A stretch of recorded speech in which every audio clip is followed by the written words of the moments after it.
Safety ka. Nawakan ka. Yan. Hindi.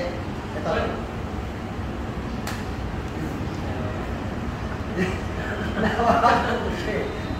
Pero, anong point ko? Bakit ko ginagawa yun? Bakit? Meron kasi nagtatrabaho dito. Habang ito nagtatrabaho dito, hindi mo alam may nagtatrabaho para sa mga. So, yun yung goal natin. Hindi lang sa taas. Okay. Masakit ba? So, isa yun sa principle na lagi natin isinasama sa every time na nag-self-defense tayo. Merong sanayin natin ang isip natin na parang multitasking siya. Hindi lang siya, dito lang banat kayo nandito, wala kayong nakikita sa ilalim. Meron pa rin, malawak na space yung ilalim na yan. Dahil nga, dito nag-work yung mga grappler.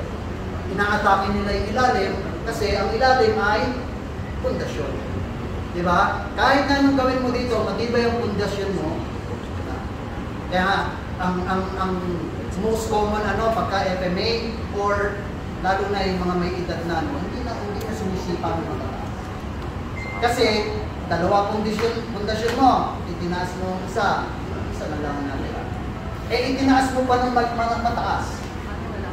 Bago bumaba yan, matatagalan ka. Kaya ang sipa ng dumog, kung meron man, hindi nalalagpas sa bewang. So it's either dito sa mga thighs or sa groin. Yan lang ang mga sipa na. Kung talagang yan ang punterin, hindi mo kailangan sumipa ng mataas. Ang target sa taas, weapon sa taas ang gagawin. Okay? Ang target sa baba, weapon sa baba ang gagawin. Pero, yung mga taekwondo, magagaling naman sa pwede mong gawin yun. Kaya lang take mo yung risk. Diba? May risk kasi. So sa atin, as much as possible, nagiging wise lang tayo, ina-avoid natin yung mga risk.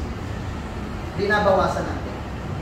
Okay? So ngayon, proceed tayo, yung kalasag, papalitan lang natin. Na ang huli natin ay inside kutli, ngayon ay inside kalasag. Kadi,